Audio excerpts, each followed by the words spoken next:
now worried about refreezes, especially on bridges and flyovers. And that's where we find KXAN's David Scott near Loop 360 and US 183. David?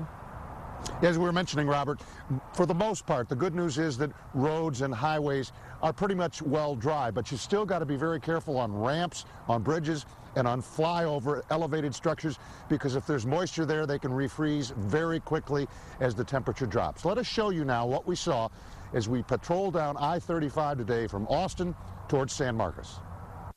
This morning's going was slow and slick, sometimes confined to one trustworthy lane. The first accident we encountered was on the northern edge of Buda. A rollover backed up traffic more than a mile. A short distance south of there, trucker Jorge Guerrero was a lucky man. His 18-wheeler spun around and flipped into a ditch. A pickup truck slipped in front of me, and I tried to avoid the pickup truck, and then I just went out of the road.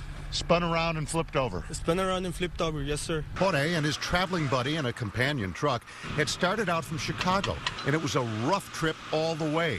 They didn't expect this in Central Texas. I was surprised. Cause we're coming from really bad weather. We were hoping it was getting better out here. I guess not. It's worse out here.